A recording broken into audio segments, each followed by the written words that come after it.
piedras a mis pies. Me ensordece su respiración. Sumérgete. El ritual, la víctima hoy quizás sea yo.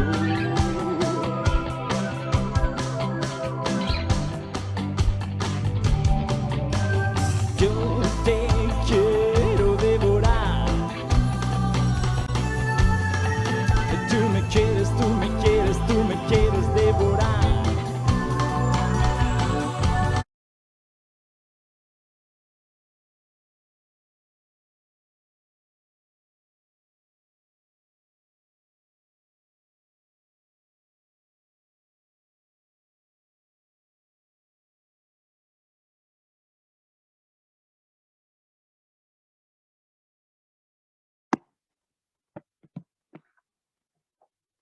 Sí, buenas noches a todos y bienvenidos a esta muy interesante webinar del doctor Guillermo Cabanes. Soy Gianfranco Parente de Sweden, aquí de Valencia, de España, y estamos también en compañía del doctor Xavi Rodríguez, que será el moderador de la charla de esta noche. El doctor Xavi Rodríguez es cofundador del Centro Borg de Barcelona, maxilofacial, y también uno de los máximos expertos de la filosofía de la cual hablaremos también esta noche, cioè de la convergencia. Por lo cual dejo la palabra al doctor Xavi, que va a presentar el doctor Cabanes. Gracias. ¿Qué tal? Buenas tardes a todos. Muchas gracias, Gianfranco, por tu presentación, y gracias también a Judy y Martina por darme la oportunidad de participar en esta live webinar, y más presentando al doctor Guillermo Cabanas, ¿no?, con el que tenemos amistad y relación desde hace años, ¿no? Tenemos la suerte de coincidir en diferentes foros desde hace años. Si tuviésemos que describir al doctor Cabanas, ¿no?, diríamos la formación que tiene es de odontólogo, evidentemente. Es doctor en odontología, además sobre un tema que es la biomecánica de los pilares. Hoy hablaremos de implantes de una pieza. Sabemos que siempre hay biomecánica, sea la parte transmucosa ligada al implante o en dos piezas. Es un doctor que colabora en diferentes másters, diferentes posgrados, tanto en la Universidad de Valencia como la Universidad Politécnica de Valencia o la Universidad La Salle en Madrid. Y el tema que hoy nos va a presentar es la optimización de la remodelación ósea crestal, y sería el algoritmo para la ubicación quirúrgico-protética del implante Prama Long Neck. ¿Por qué creemos que la verdad es interesante y es un factor clave este tema? Porque, como ha dicho Gianfranco al inicio, la gran revolución, el cambio de paradigma que se da ahora en implantología sigue la dominancia de las formas, ¿no? Este término que forjó Ignacio Loy y lo lleva al extremo con la conicidad. Vemos que la dominancia de las formas es lo que hace que los tejidos respondan, y además que se invierta el proceso que clásicamente se había descrito anteriormente como una pérdida ósea progresiva, ¿no?, temprana y tardía, que era inevitable. Igualmente con los tejidos blandos, pues esta dominancia de las formas y la conicidad lo que ha hecho es darle la vuelta, y para poder darle la vuelta y a conciencia, esta parte transmucosa, ¿no?, de la que hoy nos hablará el doctor Guillermo Cabanas, va a ser la que vayamos a tener que tener en mente para poder tener todos los casos exitosos. Bueno, ya sin más dilación, dejar al doctor Guillermo Cabanas que inicie su presentación, y que sin duda veréis que es un placer, es un gozo escucharle. Veréis que podréis ir haciendo preguntas a través del chat en la live webinar, y al final de la presentación abriremos un debate para que nos aclare dudas o puntualizar cualquier proceso que veamos que no haya quedado claro. Adelante, pues, doctor Guillermo Cabanas. Muy bien, muchas gracias. Antes de iniciar mi charla, permitidme que deje compartida la primera imagen de la presentación. Nada, quiero empezar diciendo que me encuentro agradecido y orgulloso, agradecido a toda la gente, a todos los colegas que están presentes aquí en este webinar, después de una jornada íntegra de trabajo, el dedicar un tiempo a la formación y a la formación en concreto de estar con nosotros es algo que realmente hay que agradecerlo y que tengo que esforzarme porque sea algo provechoso para ellos. Y también me siento orgulloso porque es un orgullo para mí el apoyo que he tenido desde un principio por parte de Sweden Martina, por Gianfranco Parente, Silvia Cucarolo, Elena Trivelato, Loren Bettín. Hay más que me dejaré, pero desde un principio he tenido un apoyo total e incondicional para la formulación, para la planificación de este webinar, y orgulloso sobre todo también porque me presente una persona como el doctor Xavier Rodríguez, que para mí es una persona de referencia en cuanto a amistad, en cuanto a calidad clínica, investigadora y docente. No os hago esperar más, vamos a pasar directamente al grueso del tema y permitidme que inicie esta charla partiendo el título de la misma en dos partes. La primera parte es lo que veis, lo que escribo aquí, optimización de la remodelación ósea crestal. Cuando escribo esto como título, recuerdo, como muy bien nos ha introducido el doctor Rodríguez, recuerdo cuando empecé yo con el tema implantes hace ya algo más de 20 años, el paradigma, lo importante era realmente el hueso y la osteointegración, la durabilidad del implante en buenas, mediocres condiciones o malas. Recuerdo incluso, para los que peinéis canas como yo, que estaba prohibido, yo pillé la última fase, en los últimos años en los que estaba incluso prohibido el realizar radiografías durante la fase de osteointegración. Casi no nos creíamos que aquello se osteointegrase. Eso con el tiempo pasó. La osteointegración, digamos que es algo que en parte tenemos, podríamos decir, superada. Y en el 2015, recuerdo, empecé, yo siempre he sido más partidario, me he manejado más cómodamente con el concepto de implantes desde el principio, con el concepto de implantes tissue level, con lo cual en el 2015 empecé a trabajar con los implantes Prama y además con la filosofía BOPT, de alguna forma me permitió terminar de encajar todos mis paradigmas de trabajo, dando un paso adelante en el control de los tejidos pericoronarios que de verdad sabemos, como muy bien nos decía el doctor Rodríguez, desde hace ya años, que son los verdaderos responsables de la estabilidad a medio y largo plazo de la cresta ósea, que es lo que nosotros necesitamos, al igual que los tejidos blandos, que de alguna forma no logremos supervivencia de esos implantes únicamente, sino calidad y estética y reproductibilidad a lo largo de los años. Bien, en cuanto a la optimización de la remodelación ósea crestal, cuando yo a lo largo de este tiempo y de estas décadas hemos estado escuchando, trabajando, viendo casos clínicos, relacionando conceptos con este aspecto óseo, lo primero que quiero de alguna forma transmitir, lo primero que quiero tratar de buscar respuestas y transmitir conocimientos, intentarlo por lo menos, es respondiendo a esta serie de preguntas. Esta serie de preguntas me permitirán plantear el objetivo de la charla. En estas preguntas, cuando hablamos de remodelación ósea crestal, nos preguntamos en primer lugar qué es la remodelación ósea crestal, por qué la remodelación ósea crestal le llamamos remodelación ósea crestal y no pérdida ósea crestal. Si siempre está presente, hay casos, todos los que ponemos implantes, hay casos en los que vemos que hay pérdidas óseas, positivas, negativas, patológicas no, otros casos en las que no existen. ¿Es patológica esa pérdida ósea? Siempre, en algunas veces, es necesaria, ¿hay algún mecanismo biológico que justifique el que en ciertas ocasiones exista esa pérdida ósea que no siempre va a ser negativa? Es predecible, si aprendemos a conocerla, podremos saber cuándo aparecerá, cuándo no aparecerá y cuándo podremos minimizarla.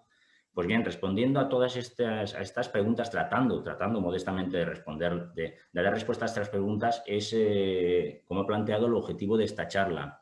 Y el objetivo es el conocimiento y el control de la remodelación ósea crestal, de modo que cuando hablamos de remodelación ósea crestal, estemos intentando que sea una remodelación, una pérdida ausente, o sea, que no exista pérdida o que esté minimizada y que siempre esté limitada, para que no sea algo patológico, siempre limitada a la porción UTM, como vemos aquí, la porción UTM, que ahora hablaremos de ella, es decir, la porción coronaria específica del implante Prama que está preparado para ello, y que veremos cómo, de alguna forma, modular esta serie de conceptos. Para esto, he tratado con la experiencia de estos años, con la ayuda de compañeros, disfrutando y sufriendo de la implantología a la vez, he tratado de generar un algoritmo, una forma reglada de tomar decisiones para decidir cuál es la ubicación quirúrgico-protésica correcta en cada situación en el implante Prama Long Neck, dónde tenemos que ubicar su cabeza respecto a la cresta y en función de qué parámetros, y dónde tenemos que ubicar la terminación coronaria respecto a la cabeza del implante, respecto al pilar, respecto a la cresta ósea, para lograr este objetivo que os planteo de control de la remodelación crestal.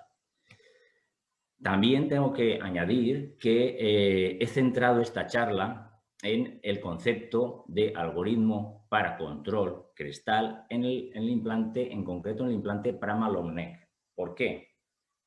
Nosotros sabemos que los usuarios de Prama sabemos que existe una familia de tres tipos de implantes en función de la porción. De momento vamos a simplificar el concepto de la porción dorada, de su porción coronaria dorada, en función de la longitud de su porción coronaria dorada. Tenemos una porción corta, que es el short neck, que ocupa 1,8 milímetros, una porción regular, que ocupa 2,8 milímetros, y una porción larga, el long neck, que ocupa 3,8 milímetros. Yo voy a dedicarme exclusivamente en esta charla a tratar de optimizar el manejo y la ubicación quirúrgico-protésica de esta porción coronaria en el implante long neck, pero también os tengo que decir que el 90% de lo que voy a comentaros en el webinar de hoy es aplicable a el resto de la familia de implantes Prama. También deseo aprovechar para deciros que la presentación es una presentación que he tratado de realizar de una forma conceptual. No vamos a ver un gran grupo de casos clínicos, vamos a ver los casos clínicos necesarios y suficientes, tanto a nivel clínico como radiográfico, para justificar de alguna forma la toma de decisiones a la que quiero llegar al final a transmitiros, para que de alguna forma podáis tener dos tablas muy concretas que podáis tener delante de vosotros en el momento en que realicéis una cirugía o en el momento en que planifiquéis una prótesis, y después de haber comprendido lo que os transmitiré, directamente vayáis a la resolución y a la toma de decisiones de una forma arreglada, sin tener que pensar demasiado, porque ya lo habéis entendido previamente. No estar pensando cada vez, en cada momento, qué hacemos, sino que valorando un par de parámetros tenemos la respuesta de cómo seguir actuando. Bien, cuando nos centramos en el implante Prama Long Neck, que es este, el implante Prama Long Neck es el que tiene la porción coronaria dorada más larga, de un total de 3,8 milímetros.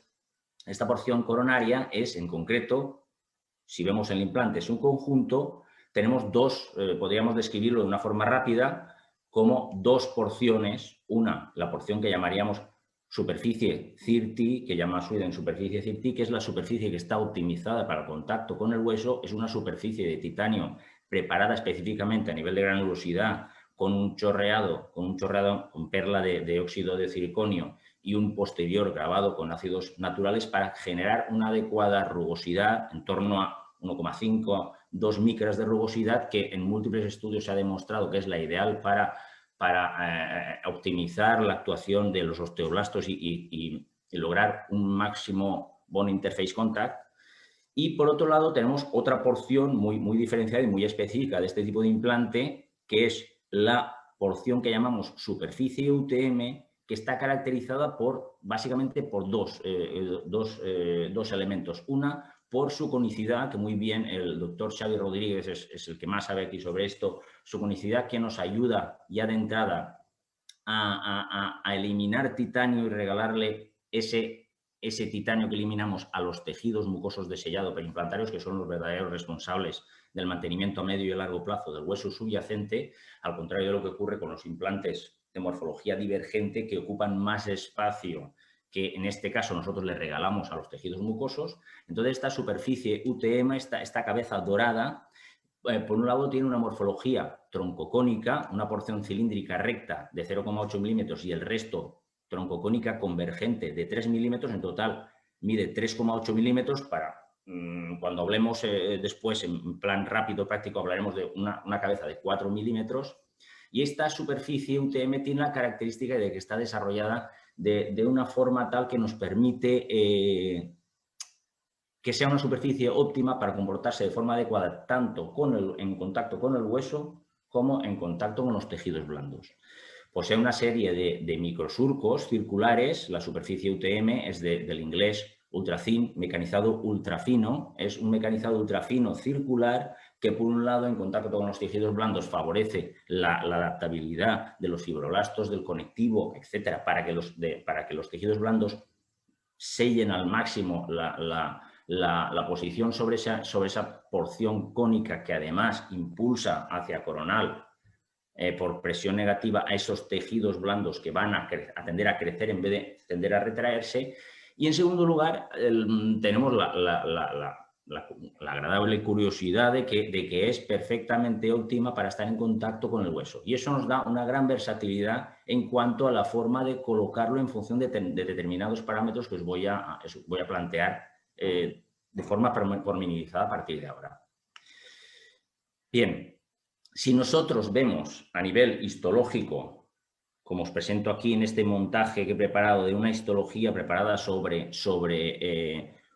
humano a 3 meses de un implante Prama por los doctores Rossi y Gargari de la Universidad de Roma, donde vemos que tenemos la porción CIRT, es decir, la porción preparada para contacto con hueso, y la porción UTM, es decir, la porción mixta preparada para contacto con hueso y o con mucosa según lo que nos interese en cada momento, vemos como en este corte histológico aquí tenemos una zona de hueso maduro previo que está en contacto con la superficie CIRT preparada para contacto con hueso, pero también con la superficie UTM, y aquí vemos una zona de hueso nuevo, joven neoformado, y una zona de avance de osteoblastos de tejido osteoide que está regenerándose para entrar en contacto con esta zona UTM y demostraros de alguna forma que funciona bien en ambos mundos, en el mundo óseo y en el mundo mucoso.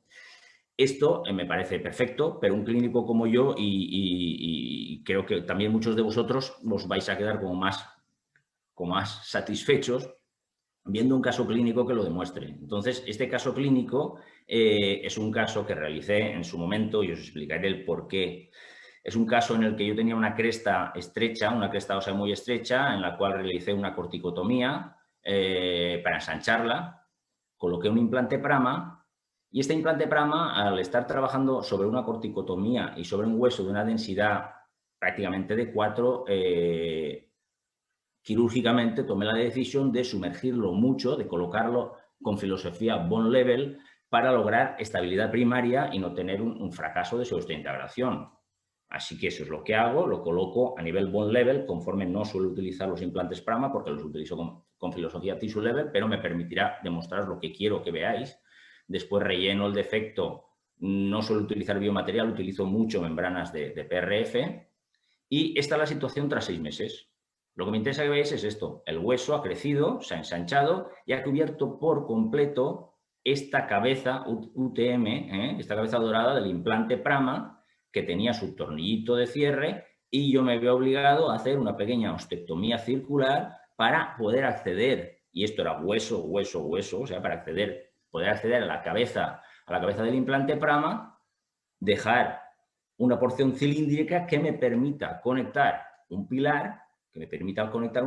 Veis como el implante está osteointegrado tanto en su porción hecha exprofeso para osteointegración como en su porción dorada UTM, tengo colocado el pilar, voy a trabajar con la técnica One Man, One Time y después confecciono una prótesis que aquí tenemos la situación al inicio con radiografías con sus fechas y la situación a los 6 meses donde vemos que el hueso sigue estando perfectamente adherido, osteointegrado sobre la superficie UTM del implante.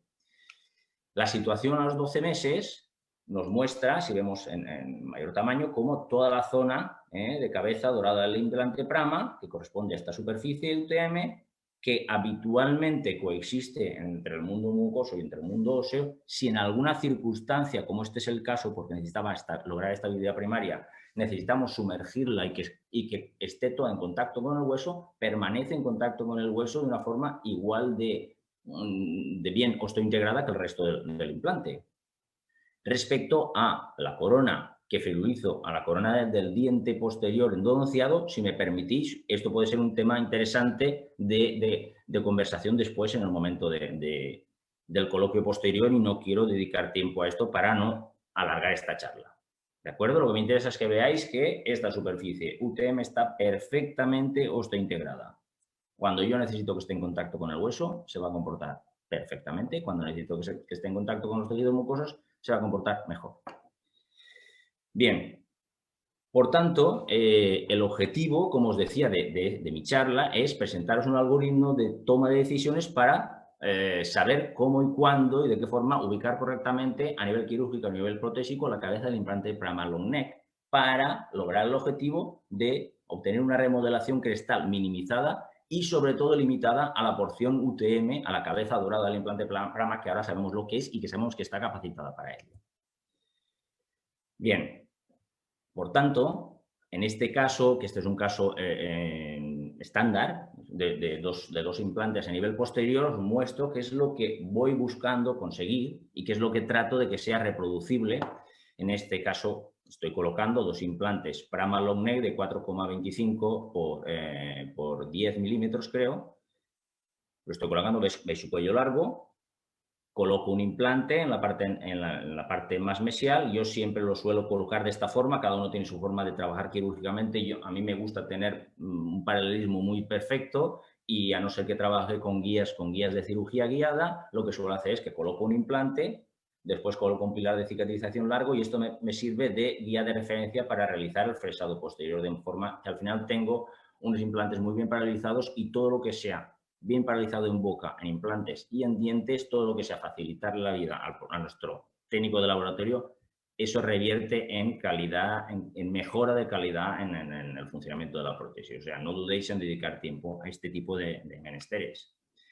Entonces, aquí lo que quiero transmitiros es que yo coloco 2 implantes Prama Long Neck, los sumerjo hasta donde considero, que es lo que os explicaré después.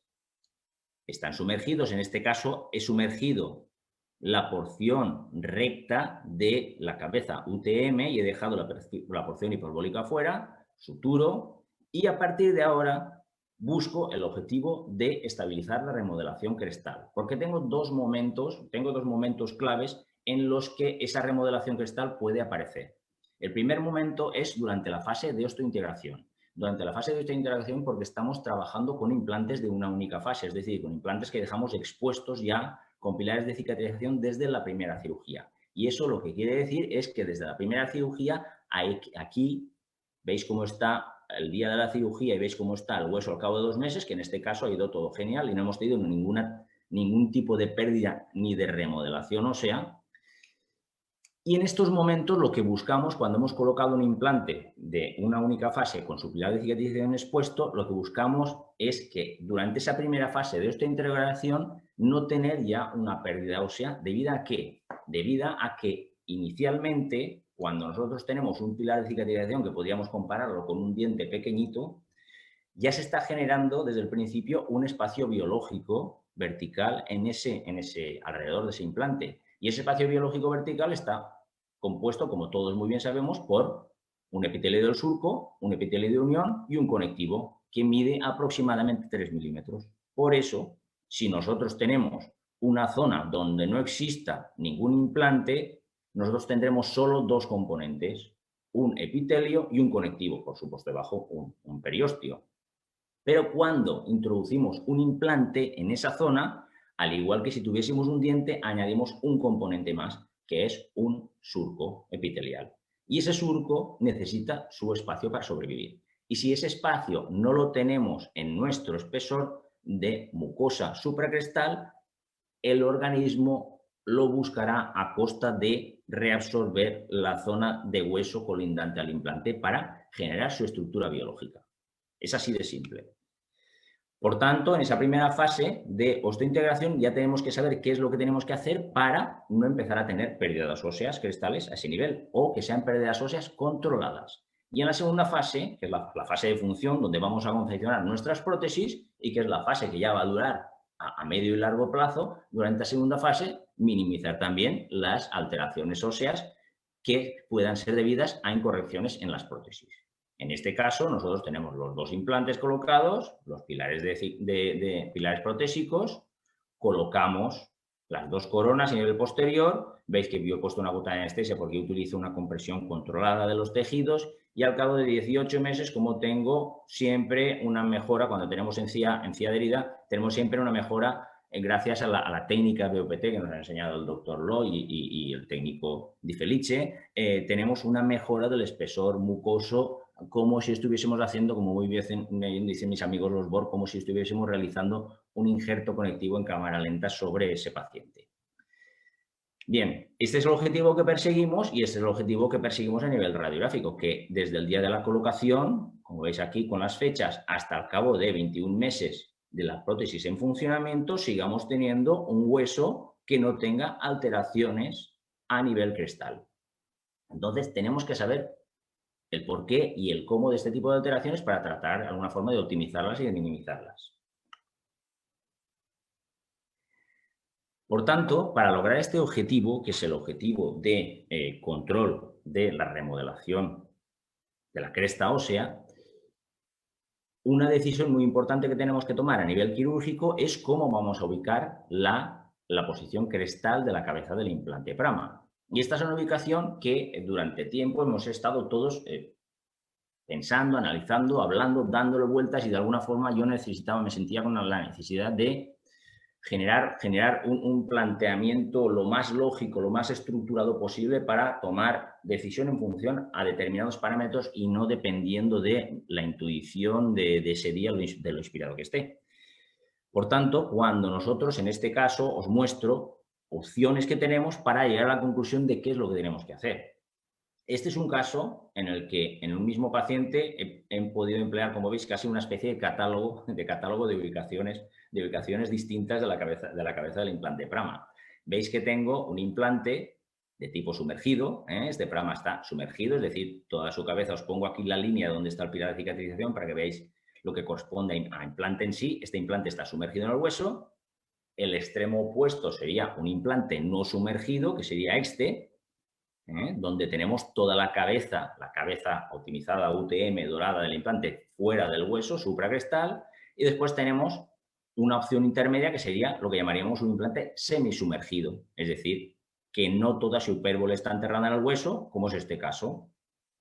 Y después tenemos un implante sumergido, muy sumergido, como este, pero sobre una extracción inmediata que se va a comportar de forma diferente. Y lo interesante es ver al cabo de 21 meses cómo se comporta esto en el mismo paciente, en el mismo hueso, con el mismo tipo de prótesis. Nosotros tenemos un implante sumergido que en la prótesis a los 21 meses sigue teniendo una muy buena conservación de hueso. Tenemos un implante semisumergido que ocurre lo mismo, en el cual ocurre lo mismo. Tenemos unos implantes semisumergidos que han tenido una pérdida de remodelación inicial de hueso, limitada a la porción UTM y que después permanece estable, y tenemos un implante sumergido inmediato que os pongo aquí una radiografía intraoral porque aquí me salía un sombreado que quería que lo vieseis con más detalle. Esta, en el caso del implante sumergido inmediato, que lo sumergimos más, es porque preveemos que va a haber una mayor reabsorción ósea y se va a transformar en un implante semisumergido después de la maduración ósea. Esto sería un poquito opciones, un catálogo de opciones que tenemos en un paciente y cómo se comportaría. Pero hay que seguir profundizando en este aspecto. Por tanto, ¿Cuáles son las opciones que tenemos de colocación de la cabeza del implante Praman Long Neck respecto a la cresta ósea, independientemente de los tejidos mucosos, que después hablaremos de ellos?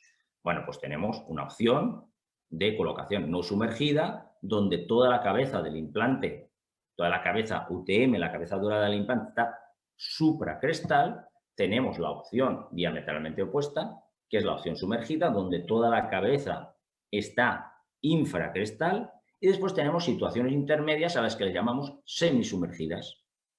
Tenemos una semisumergida superficial, donde solo hemos sumergido la porción recta de la cabeza dorada. Tenemos una forma semisumergida profunda, donde sumergimos parte de la hipérbole. Y tenemos una porción desigualmente sumergida cuando tenemos crestas desiguales, que esta es una de las grandes ventajas que nos da el implante Prama y la técnica BOPT, que es que no necesitamos ningún chamfer ni ninguna terminación, sino que nuestra prótesis la llevamos allá a donde nos interesa en ese mismo momento, según la maduración de los tejidos. Entonces tenemos una posición semisumergida, desigualmente semisumergida, ya que tenemos diferentes alturas óseas. Bien, pero de todas estas posiciones, en función de qué premisas podemos nosotros elegir cuando vamos a trabajar quirúrgicamente, protésicamente sobre ellas, en función de qué premisas elegimos cuál es la que vamos a utilizar en ese momento o cuál nunca vamos a utilizar alguna. ¿De acuerdo? Ese es un poco el planteamiento que yo os quiero transmitir. Para eso, antes de llegar a la conclusión final, que será, ya os digo, no os asustéis de toda la teoría que os estoy planteando, porque lo que quiero es llegar a simplificaros de alguna forma la vida, porque es lo que he tratado de conseguir conmigo mismo. Antes de llegar a esas decisiones finales, os las tengo que justificar. Entonces, para llegar a ese algoritmo final, que sea un algoritmo para anteriores y un algoritmo para posteriores, así de simple, me baso en unas premisas, como veis aquí, premisas para la ubicación quirúrgica de la cabeza del Praman Long Neck, unas premisas quirúrgicas y unas premisas protésicas. En concreto, 3 premisas quirúrgicas y 3 premisas protésicas. Me he esforzado al máximo para tratar de simplificarlo dentro de que es un problema multifactorial.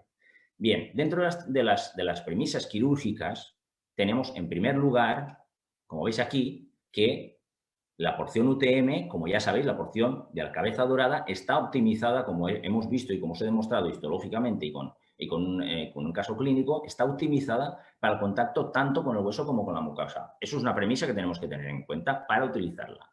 En segundo lugar, tenemos que jugar con el tema del gap pilar implante, que el gap pilar implante es el demonio, por decirlo de alguna forma, con el que tenemos que lidiar casi continuamente, excepto cuando trabajamos con implantes monobloque, que no es lo habitual.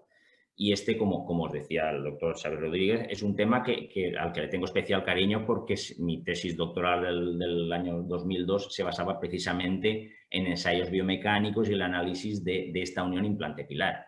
Entonces, de esto podríamos estar hablando mucho, pero simplemente lo que quiero que recordéis es que en mi caso, que os comento que en mi caso siempre me he encontrado más cómodo con la filosofía tissue level y basada en artículos, que siempre vamos a encontrar artículos de todo tipo, pero basada en la bibliografía, lo que nos interesa como premisa es tener este gap que con el funcionalismo de la prótesis, como veis, se va abriendo, este gap tenerlo lo más lejos posible de la cresta ósea. ¿Por qué?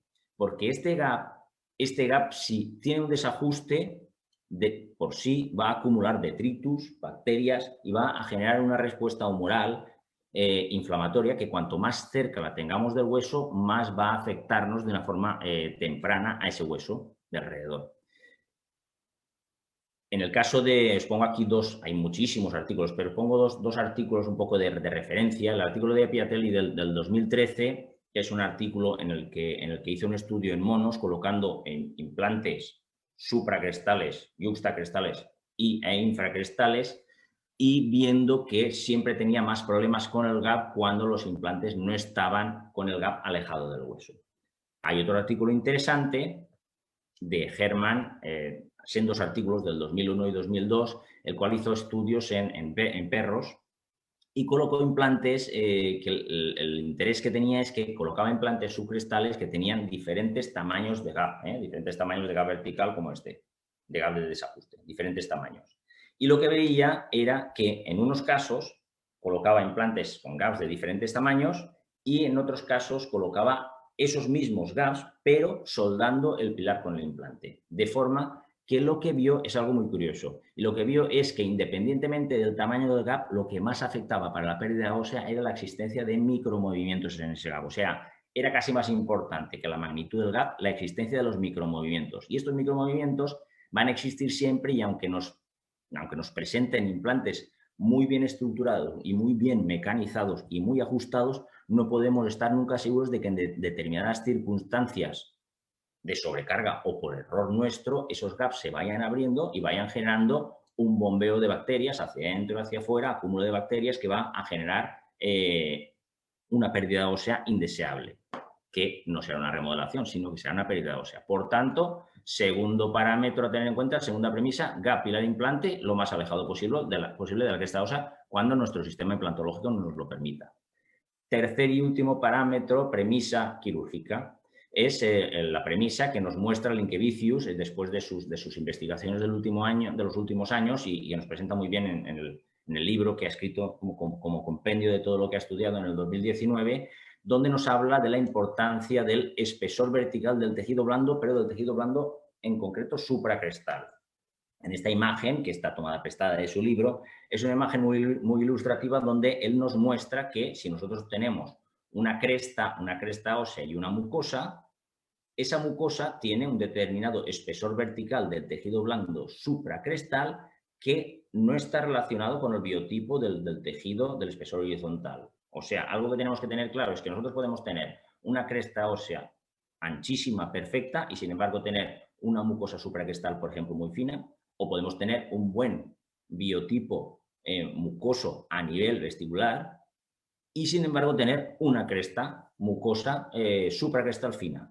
Y resulta que, como nos dice aquí, este espesor del tejido blando supracrestal es un factor biológico recientemente reconocido y que tiene una influencia en la estabilidad del hueso crestal. Y debe medirse antes de la colocación del implante y que tiene que ser de al menos 3 milímetros. ¿Por qué? Porque es el responsable, como os he mostrado antes, de la formación del espacio biológico. ¿Y cuándo se forma el espacio biológico? Cuando colocamos el implante, no antes. ¿De acuerdo? Vamos a verlo con imágenes clínicas. Yo os he dicho que es una charla un tanto conceptual, pero voy a tratar de mostraros cada una de las afirmaciones que hago con imágenes clínicas propias. Este es un caso de un implante Prama colocado a nivel inferior con una encía fantástica, como siempre vemos en los implantes Prama, gracias a la conicidad. Pero vamos a ver qué es lo que ocurre a nivel radiográfico. Esta es la radiografía del día de la colocación y esta es la radiografía al cabo de 3 meses. Observemos qué es lo que ocurre. En esta radiografía os pongo aquí la caja de herramientas del Digora, que es mi software, porque es una radiografía que he calibrado. Sé que he calibrado porque esto es un implante Prama estándar, no es long neck, y el implante Prama estándar tiene una hipérbole de altura 2 milímetros y un pilar de cicatrización, que es el que he utilizado yo, de 2 milímetros. O sea que es una imagen calibrada. Y en algunas radiografías, sabéis que en algunas radiografías los tejidos blandos podemos conseguir verlos perfectamente y en otros no. Aquí podemos verlo y lo medimos porque es una radiografía calibrada, como os decía, y os digo que es una medición de 2,4 milímetros, que según Linkevicius se queda un poco corta porque él nos dice que después de su investigación necesita como mínimo 3 milímetros o más. Entonces, ¿qué es lo que ocurre? Durante esta primera fase de osteointegración, donde todavía no hemos puesto en funcionamiento la prótesis, ya estamos teniendo una remodelación ósea. ¿Por qué? Si os fijáis aquí, nosotros tenemos, si lo comparamos con esta posición en la que he colocado yo el implante sumergiendo por completo la porción recta, aquí tenemos una pequeña remodelación de 0,77, casi 0,8 milímetros e igualmente en distal. ¿Y por qué tenemos esa remodelación? Pues porque nuestro organismo necesita generarse su espacio biológico. Ya os he comentado que si aquí antes no había ningún implante, a él le basta con 2,4 milímetros. Pero si hay un implante colocado ya desde el principio con un pilar de cicatrización que es como un pequeño diente, ya tiene un surco y está añadiendo un componente más para formar el espacio biológico. Y ese componente más ocupa espacio. Y es un espacio como mínimo de 3 milímetros. Por tanto, si vemos esto en grande, también deciros que esta pérdida ósea no va a ser ningún problema siempre y cuando la tengamos dentro del marco de la porción UTM, que es la que está preparada para estar en contacto con el hueso y con los tejidos blandos. Ese es nuestro objetivo. Si vemos, como os decía, si vemos esto en grande, fijaos cómo está la situación inicial y está la situación al cabo de casi 3 meses de osteointegración sin colocación de prótesis y la pérdida que hemos tenido, la pequeña pérdida ósea que hemos tenido, que es una remodelación porque está ubicada dentro de la porción UTM, lo que hace es que nos da un grosor de encía que ha pasado de ser de 2,4 milímetros, que era la pérdida, a 3,2. Es decir, se ha formado su espacio biológico. No se lo hemos dado nosotros, se lo ha formado él. Entonces, eso es algo que tenemos que tener claro para saber cómo actuar a partir de ahí. Bien, por tanto, las premisas a nivel de cirugía son esas tres.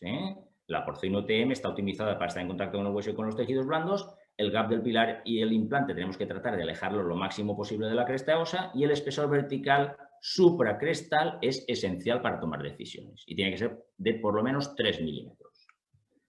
Ahora os voy a presentar las últimas tres premisas, que son las premisas protésicas. Las premisas protésicas, la primera de ellas es, como os pongo aquí, en implantes posteriores y unitarios, necesito asegurar la biomecánica de la conexión.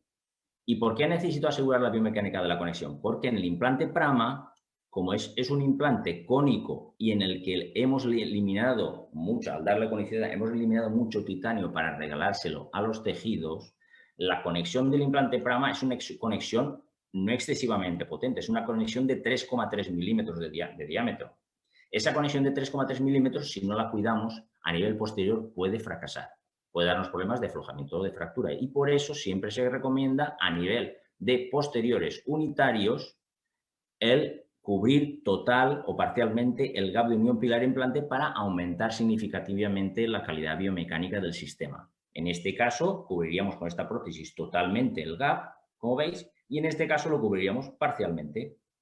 Pues esto es imprescindible a nivel posterior.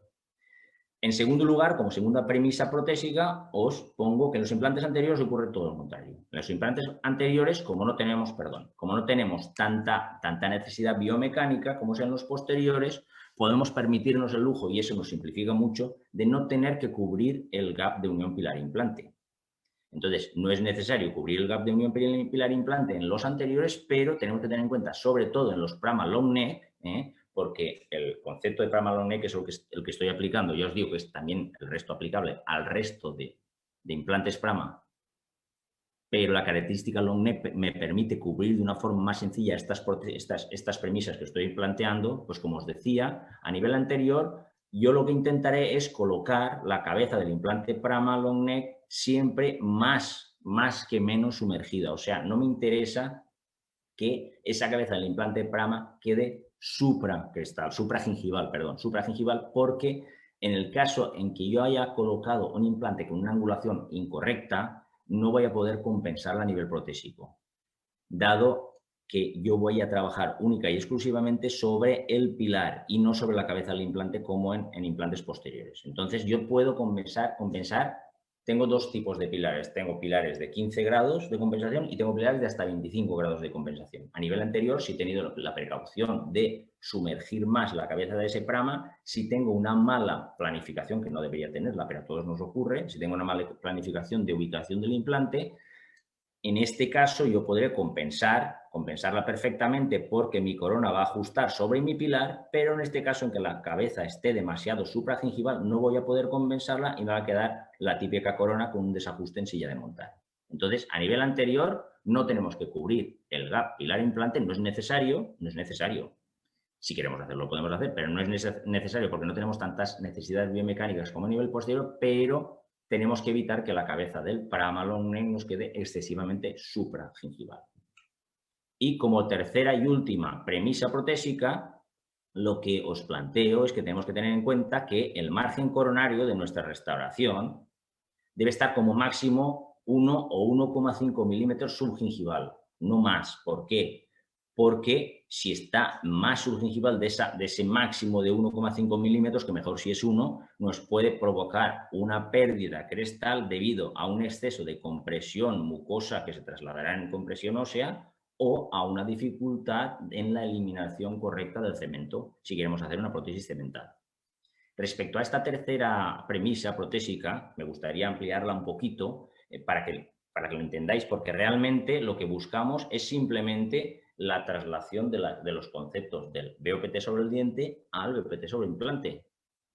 Cuando nosotros realizamos una técnica BOPT dentosoportada, como muy bien nos ha enseñado el doctor Loy, nosotros lo que buscamos es lo que nos dicen, el realizar una invasión controlada del surco. A mí la palabra invasión no es la que más me gusta porque no da ningún problema, pero ya per se es una palabra negativa y prefiero hablar de ocupación, más que invasión, de ocupación controlada del surco. Por tanto, en la voz ventosa portada lo que hacemos es tomar una impresión correcta, como todos sabemos, con una técnica de doble hilo que nos registre muy bien ese surco, porque vamos a realizar una ocupación y una compresión fisiológica y controlada de los tejidos mucosos pericoronarios, que después trasladaremos a los modelos de escayola para seguir estando seguros de que no estamos invadiendo en exceso esos surcos, que no estamos quedando a unos límites de 0,5 a 1 milímetro, realizando festoneados adecuados y sobrecontorneados no excesivos,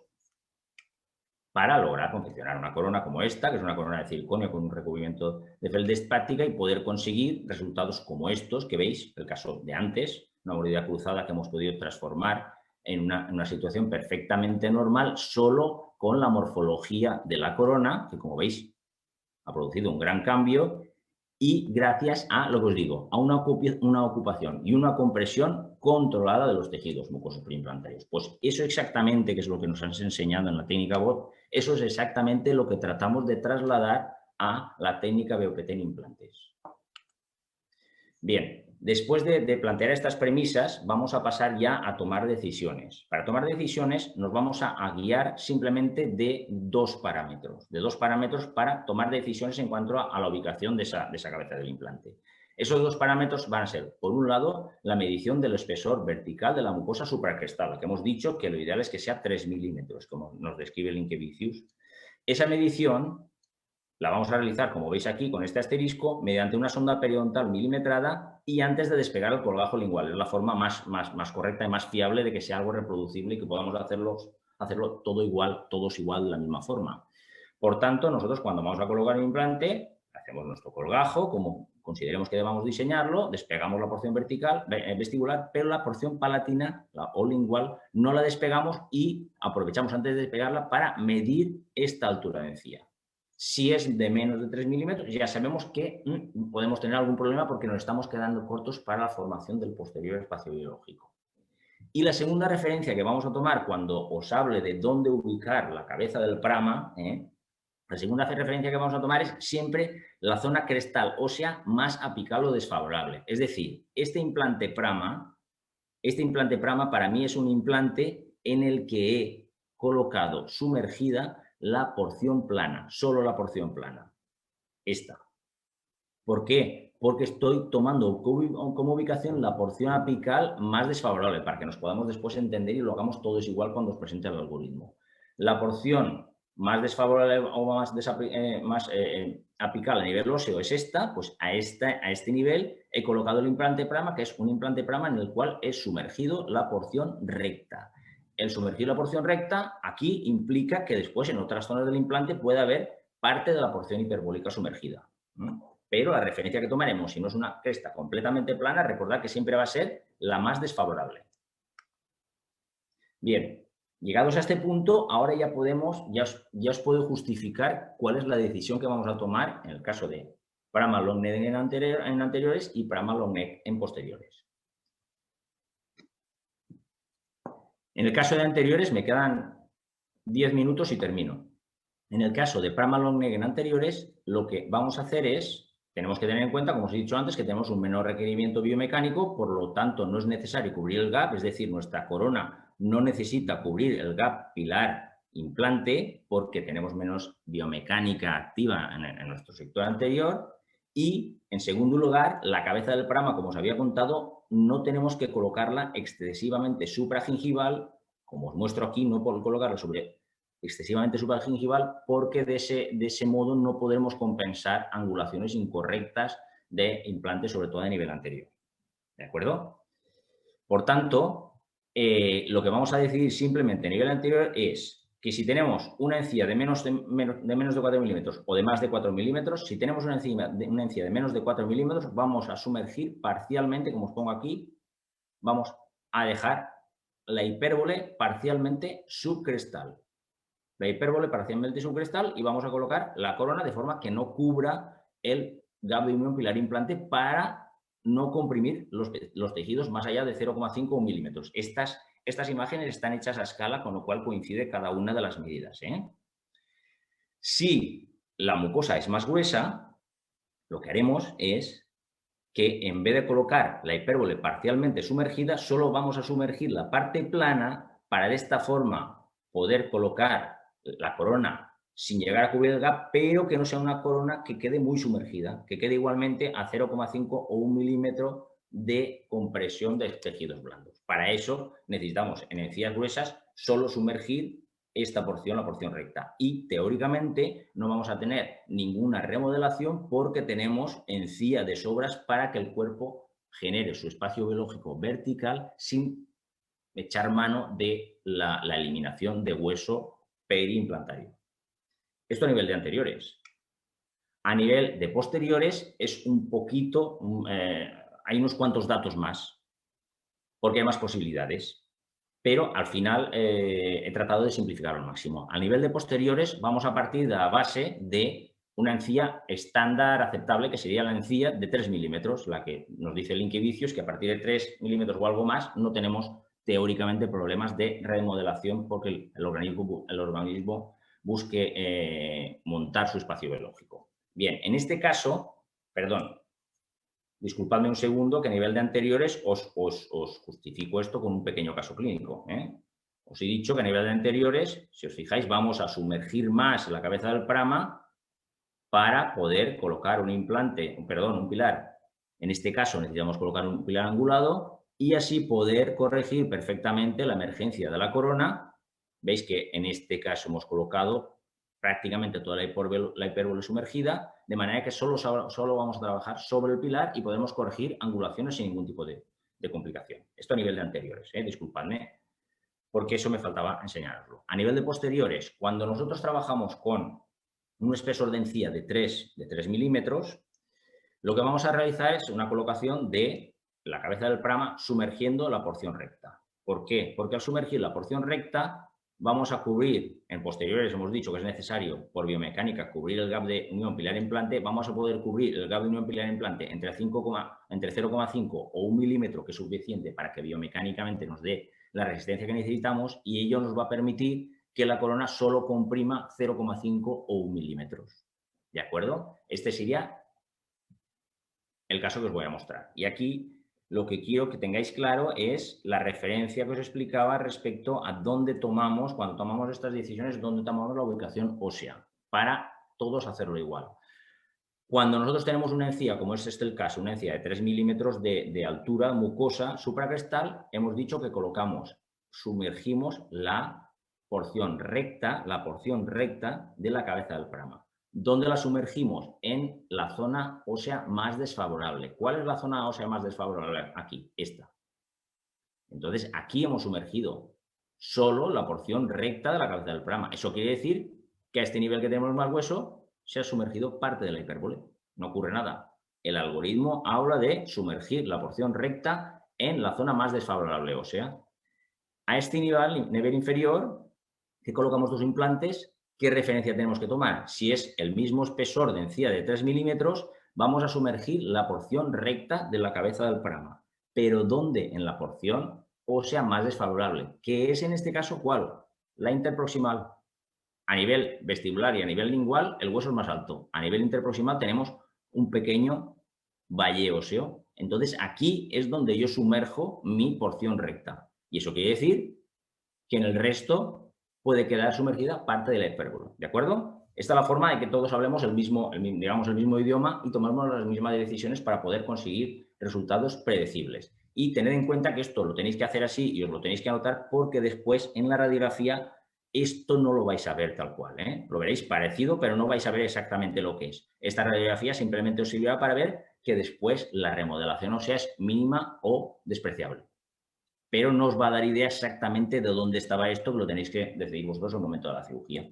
Este es otro caso de un prama longue posterior donde teníamos una anchura, un grosor de mucosa supracrestal de 3 milímetros y hemos confeccionado una corona con morfología de premolar, con su sobrecontorneado, su poquito de festoneado, que en este caso no necesitábamos más, y vemos cómo permanece el hueso estable al cabo de 12 meses, porque estamos siguiendo este criterio que es el que buscamos.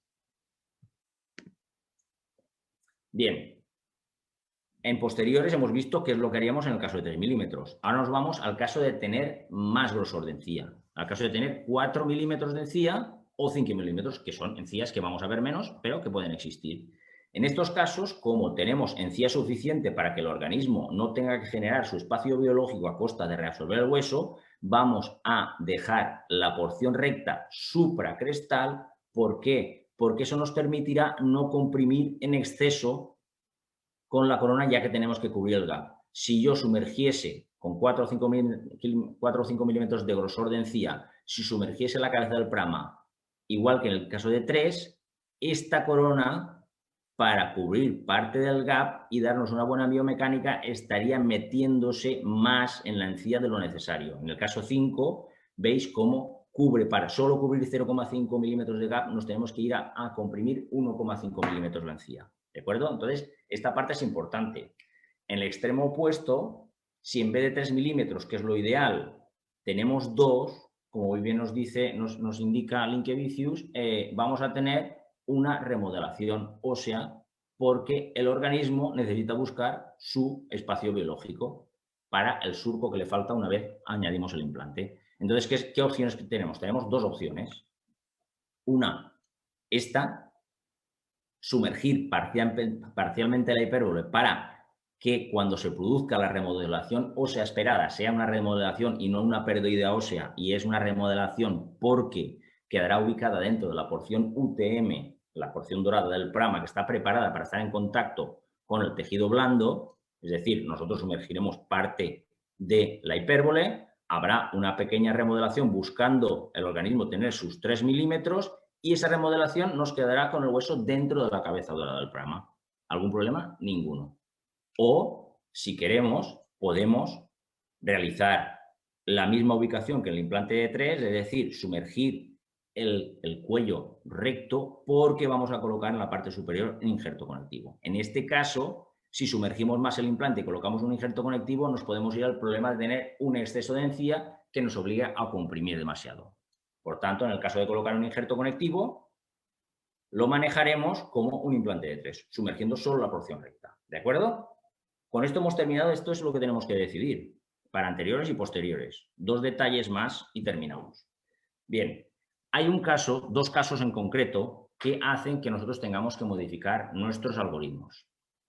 Estos 2 casos en concreto son los casos de cresta ósea fina, como os pongo aquí en verde, cresta ósea fina e implantes inmediatos post-exodoncia. En estos 2 casos, que como bien nos mostró el grupo BOR, Xavi Rodríguez y su compañero Xavi Vela y Tarnow en el 2012, entendemos por cresta estrecha hasta 1 milímetro, por debajo de 1 milímetro nos lo admite bien el hueso sin tener pérdidas anómalas, y después esto lo ha corroborado Botticelli y Piatelli en el 2018 en su estudio. Borg y Tarnow hicieron un estudio retrospectivo en radiografías. Botticelli y Piatelli realizaron posteriormente en el 18 un estudio en humanos colocando implantes dejando solo pared vestibular de 1 milímetro o solo pared vestibular de 2 milímetros, y vieron que el límite de cresta ósea, igual que los Borg y Tarnow, el límite de cresta ósea fina es 1 milímetro, no 1,5 que se pensaba antes, porque se trabajaba con implantes divergentes. Entonces, la idea es que cuando nosotros tengamos una cresta ósea fina, no toda ella fina, porque en esos casos teníamos que hacer corticotomías o regeneraciones, cresta ósea fina en morfología piramidal. Una cresta ósea fina o un implante inmediato post-exodoncia, sabemos que vamos a tener siempre, sí o sí, una mayor remodelación ósea, porque todos conocemos que el implante, al no tener ligamento periodontal como un diente, no es capaz de mantener espesores óseos tan finos como en el caso de los dientes, de las prótesis dentosoportadas.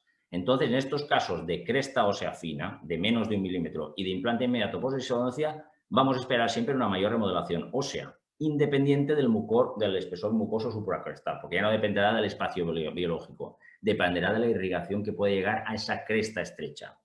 Bien, en este caso, independientemente del espesor vertical mucoso que os he planteado antes en el algoritmo de anteriores y de posteriores, vamos siempre a sumergir parcialmente la hipérbole. ¿Por qué? porque esperamos una mayor remodelación ósea y de esta forma, al sumergir parcialmente la hipérbole, tendremos una remodelación que va a quedar dentro de la porción UTM, que es, como una vez más os digo, la que está preparada para estar en contacto con tejidos duros y blandos, y por eso le podemos llamar reabsorción fisiológica y no pérdida ósea patológica. Entonces, en este caso, en estos dos casos de cresta ósea fina de menos de 1 milímetro o de implantes inmediatos post-exodoncia, la respuesta es esta para anteriores y posteriores. ¿Cuál es el hándicap? Que a veces tendremos que comprimir demasiado la encía y en ese caso tendremos que buscar opciones como, por ejemplo, realizar prótesis atornillada. Pero esto no es negociable en estos casos. En el caso en concreto de implante inmediato post-exodoncia, si cabe, vamos a introducir más, como veis aquí, la hipérbole, más incluso que en crestas finas. ¿Por qué? Porque cuando tenemos implantes post-exodoncia sabemos cómo se comporta el hueso, que el hueso se comporta con una remodelación más amplia, de manera que un implante Prama bone level de colocación inmediata post-exodoncia se nos transforma en un implante al cabo de 12 meses, como veis, en un implante perfectamente integrado a nivel tissue level, integrado con su porción plana recta, y lo que buscamos es saber dónde va a ir el hueso, disparamos sabiendo no dónde está la pieza, sino sabiendo dónde va a estar al cabo de un momento. Es la única forma de acertar, ¿de acuerdo? Bien, para terminar, todo lo que os he dicho ahora lo plasmamos en dos imágenes de algoritmo de decisión para anteriores y para posteriores. Por tanto, Prama long neck en anteriores. Si tenemos espesor mucoso de menos de 4 milímetros, primero, al ser anteriores, no vamos a cubrir nunca, no va a ser necesario cubrir el gap. Si necesitamos cubrirlo por espacio, lo cubrimos, pero no va a ser necesario porque tenemos biomecánica menos exigente que en el posterior. Y cuando tengamos una encía de menos de 4 milímetros, vamos a colocar la hipérbole parcialmente subcrestal, para no tener problemas a nivel anterior de que no podamos corregir angulaciones porque tengamos la cabeza del implante demasiado fuera. Cuando tenemos espesor mucoso muy grueso, entonces, como no nos interesa tener una prótesis excesivamente subgingival, en vez de cubrir parcialmente la hipérbole, vamos a colocar solo la porción plana subcrestal. De este modo podemos seguir trabajando sobre el pilar y la cabeza del implante nos quedará un par de milímetros subgingival, de forma que no nos interfiera en la angulación de la prótesis. Ya está. En este caso, en verde os pongo los dos casos típicos, los extra, que es cuando tenemos cresta ósea estrecha de menos de 1 milímetro o un implante inmediato. En estos casos, independientemente del grosor de la prótesis, siempre vamos a dejar la hipérbole parcialmente subcrestal. Siempre vamos a hacer esto, porque esperamos una mayor remodelación, pero solo en estos dos casos. Mientras en el resto de los casos, esto. Última tabla. En el caso del Prama long neck en posteriores, partimos del espesor mucoso subcrestal de 3 milímetros, que es este, el que digamos que es el ideal. En el caso de 3 milímetros, tenemos que colocar la porción plana subcrestal. Y esto lo que nos permitirá que el gap que cubrimos, como son posteriores y tenemos que cubrir el gap pilar implante para tener mejor biomecánica, vamos a cubrir 0,5 a 1 milímetro de gap, solo comprimiendo entre 0,5 a 1 milímetro de la encía.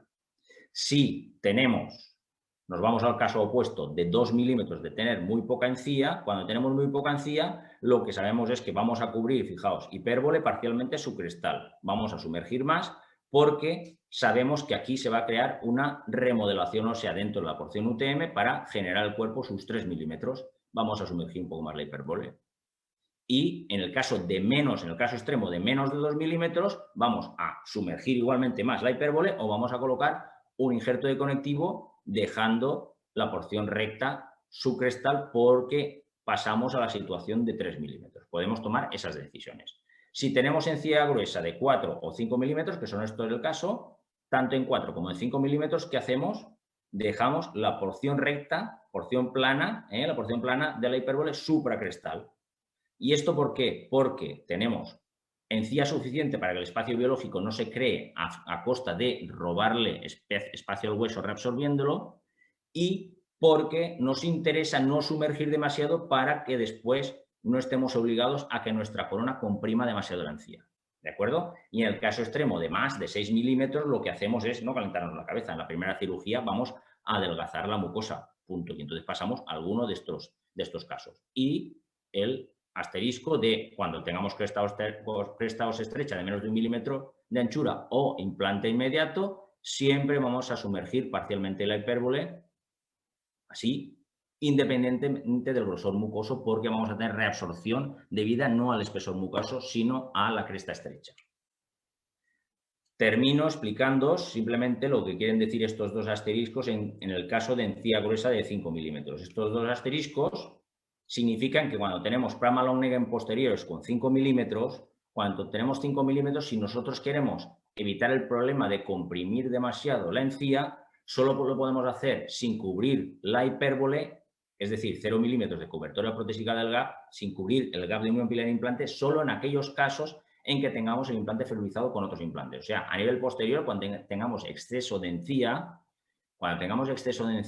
pero tengamos varios implantes que vamos a ferurizarlos, no será necesario que nos esforcemos en cubrir el gap de unión pilar-implante, porque la mejora biomecánica nos la va a dar la ferurización entre implantes y, por tanto, no tendremos que comprimir la encía más de lo necesario. Objetivo, no comprimir excesivamente la encía.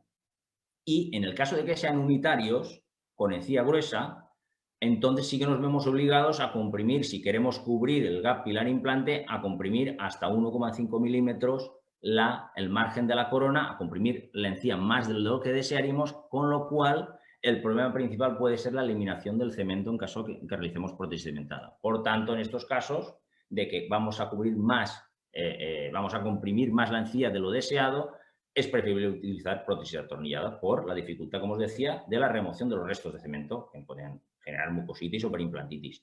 Y tenemos dos opciones. O bien, cuando tengamos una encía muy gruesa, adelgazar la mucosa en la primera cirugía, o confeccionar prótesis atornillada. ¿De acuerdo? Con esto termino. Yo simplemente quiero que os quedéis, que vosotros en vuestra clínica os quedéis con dos pantallazos. Con este, cuando hagáis vuestra cirugía, os quedéis con el algoritmo de decisión, que es el que he explicado, de Prama long neck en anteriores, este de aquí, y con el algoritmo de decisión de Prama long neck en posteriores, que es este de aquí.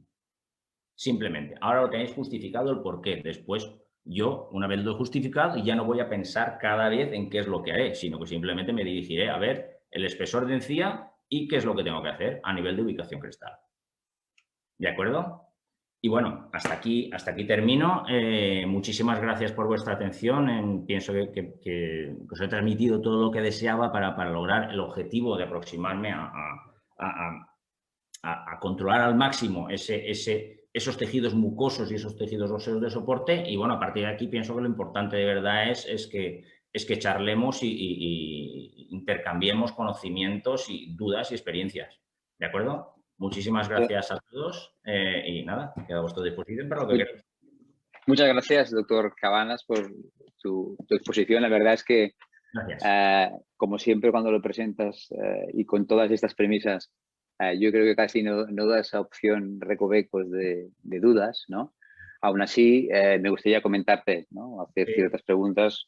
La verdad que yo tengo ganas de preguntar algunas y luego te pasaré algunas preguntas que nos han hecho desde el chat, ¿no? Como te digo, primero, evidentemente, felicitarte y... no te garantizo que te lo pueda contestar todo, Xavi, no te garantizo. Pero bueno, vamos a intentarlo. Has presentado el protocolo, sí, que es en el long neck, y de hecho, relacionando el long neck con los 3 milímetros del espesor, ¿no?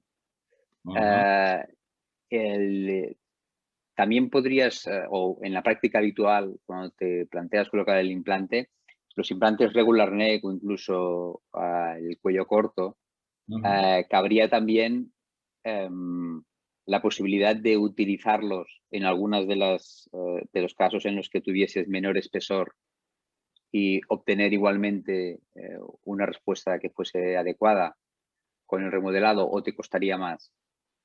Mira, con el regular neck. Sí, perfecto. Mi teoría al respecto es, y te digo teoría porque el implante Prama long neck es un implante que hace poco que ha salido y que nosotros lo estamos probando como tenemos casos a 2 años, no llega. Pero mi teoría es la siguiente. Después de lo que tú me has enseñado y Xavi Vela me ha enseñado, que la clave está en la conicidad, yo personalmente prefiero cuando tenga poco espesor óseo, prefiero conseguir con el implante Pramalong Neck el sumergir más ese implante, tener más cantidad de conicidad debajo de la mucosa y esa parte ya la tengo ganada. Esa es la parte que no podía tener con todos los casos, con el caso del implante regular neck o short, porque si lo sumerjo más para tener más conicidad desde debajo del hueso, también yo mismo me pongo, entre comillas, la trampa de tener el implante más sumergido y que me complique la prótesis, o que no sea una complicación ni la anterior, ojo. Realizar prótesis, en el caso en que yo quiera cubrir gaps, me interesa tener una conicidad amplia para jugar con ella. Ese es un poquito el planteamiento, la versatilidad que creo que puede tener este implante, aunque, bueno, el tema está por ver, pero yo parto de la base de la conicidad. Bien. Te has encontrado, a menudo hablamos siempre de la línea de terminación, ¿no? Y con el técnico de laboratorio, pues le podremos pedir a cava 0,5 o 1 milímetro.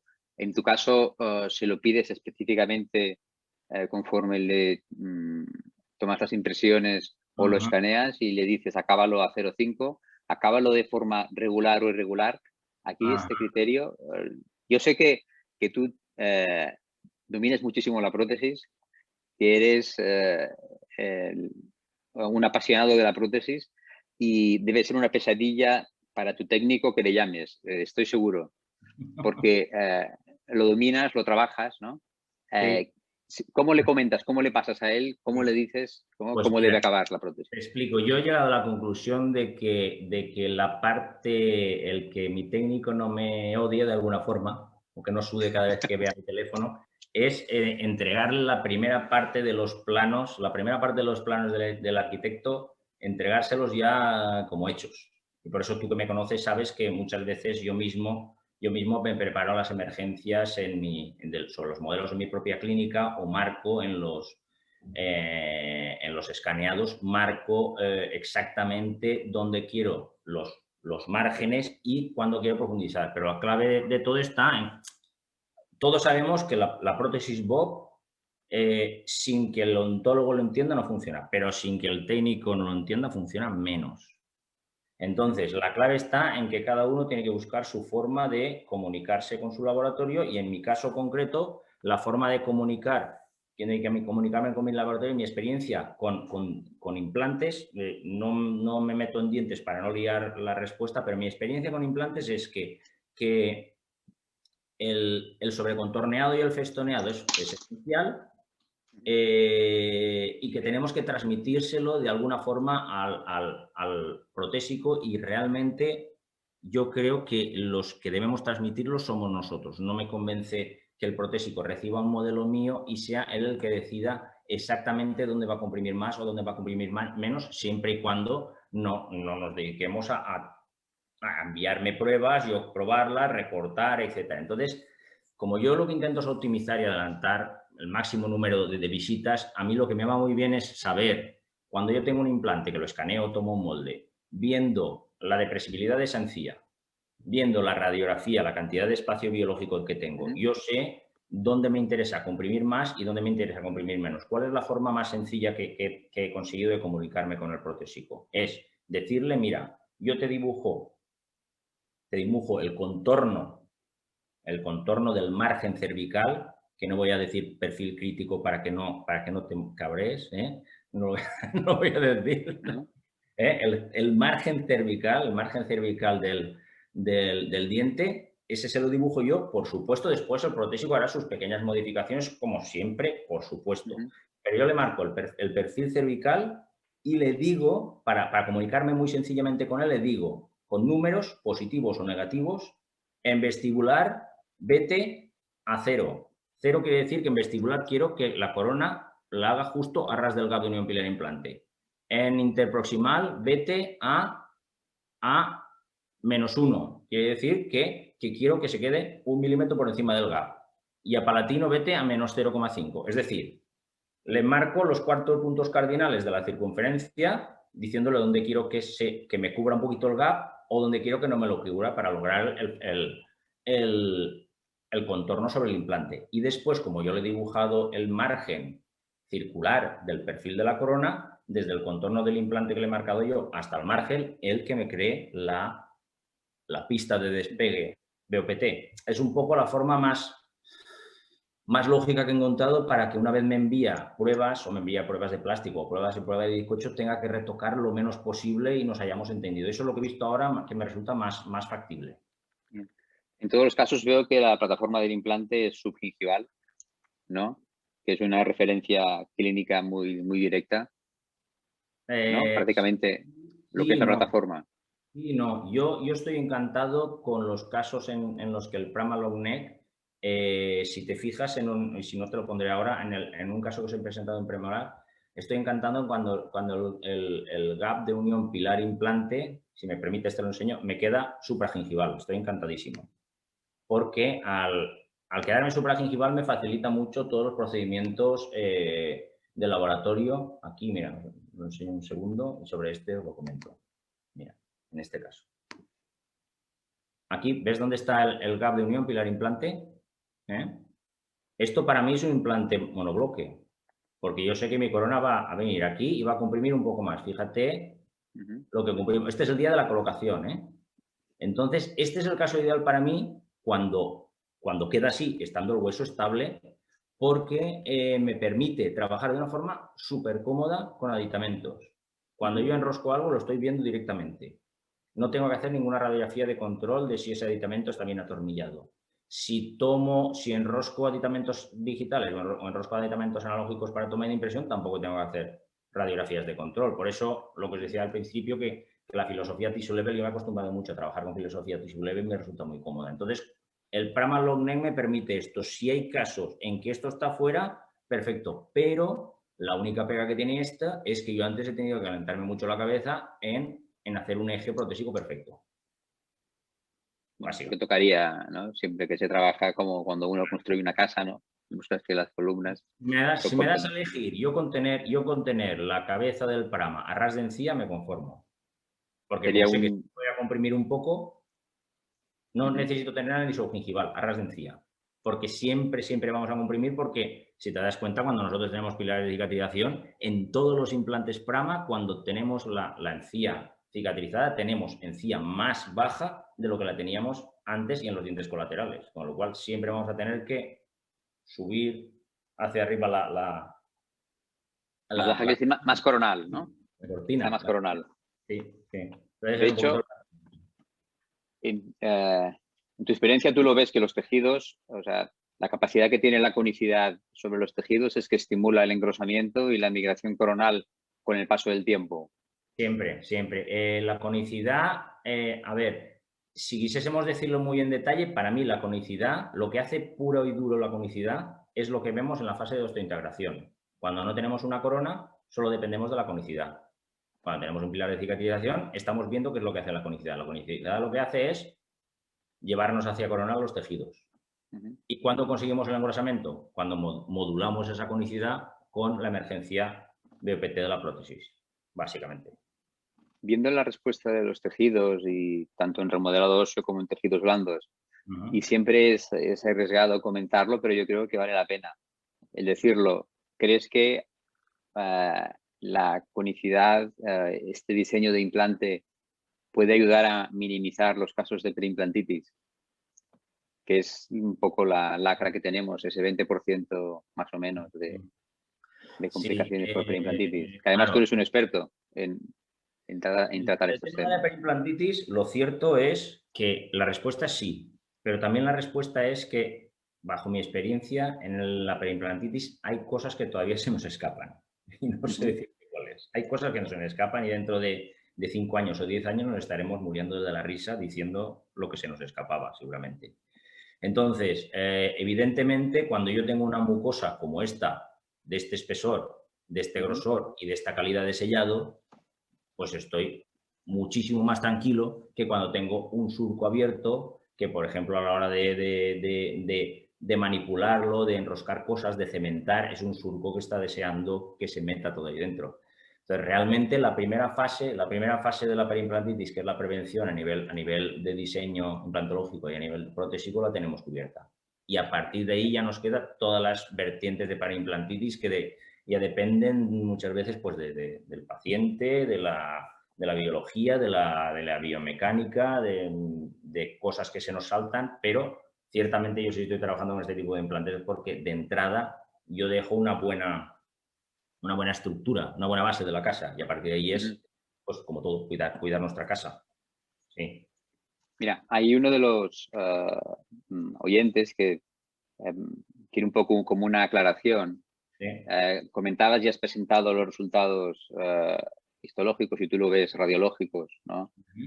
Diciendo que la superficie UTM tiene una respuesta tan buena en tejidos blandos como el tejido óseo, ¿no?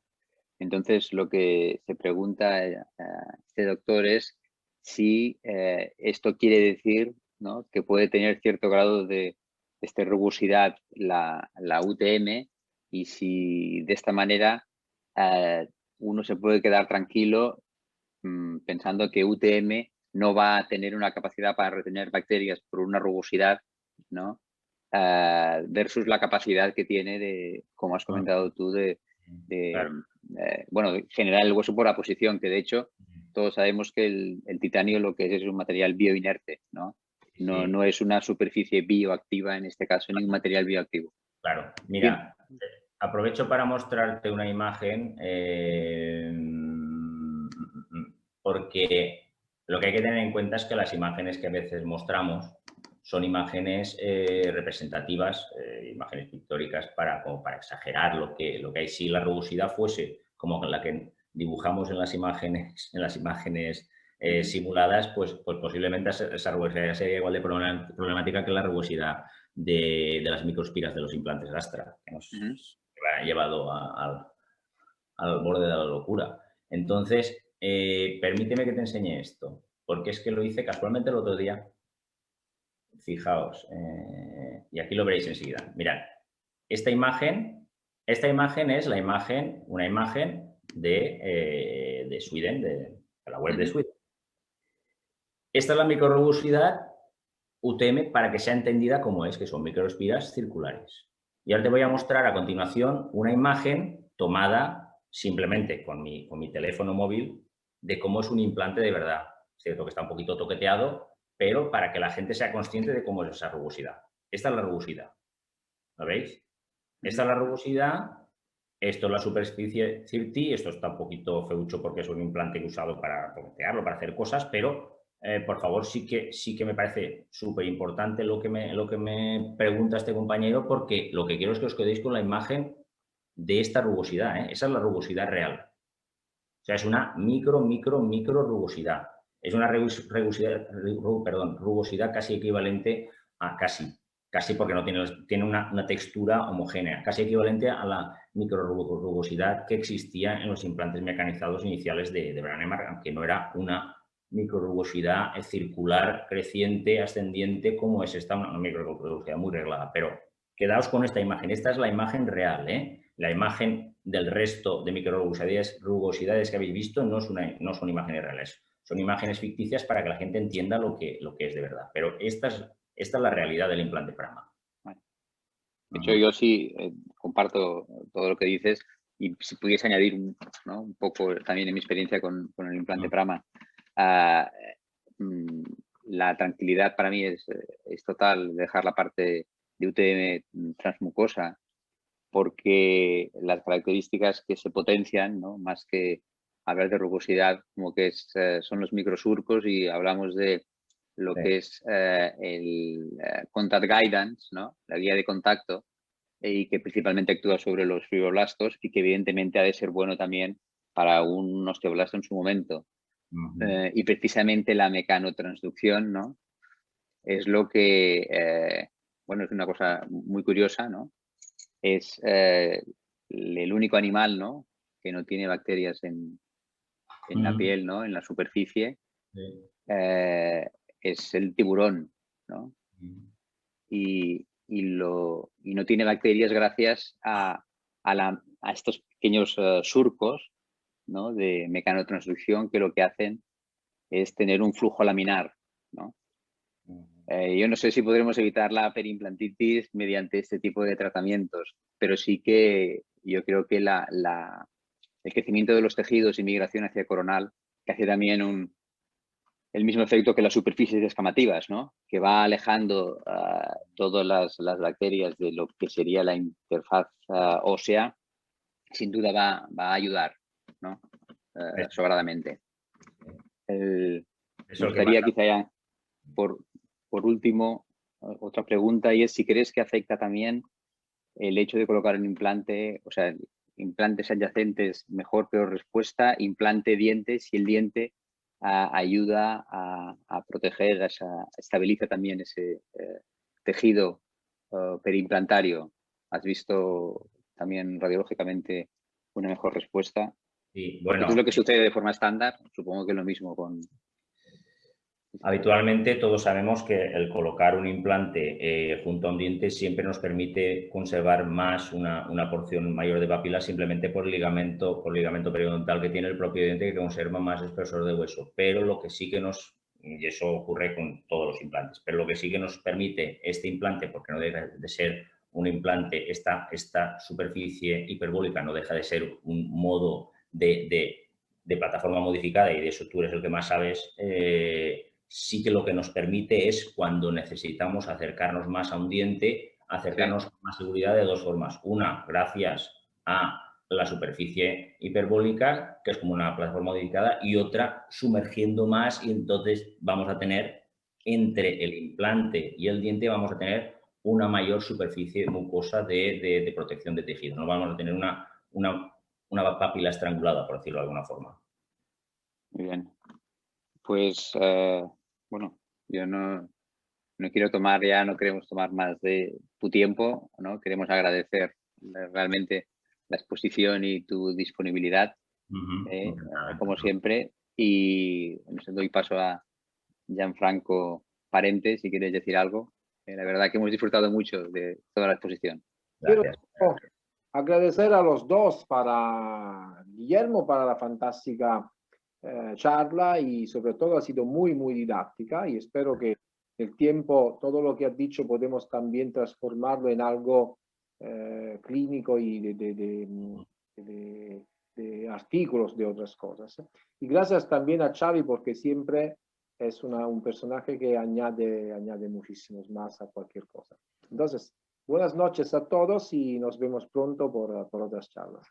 Un saludo. Un saludo y muchas gracias. Ha sido un placer. Chao. Hasta la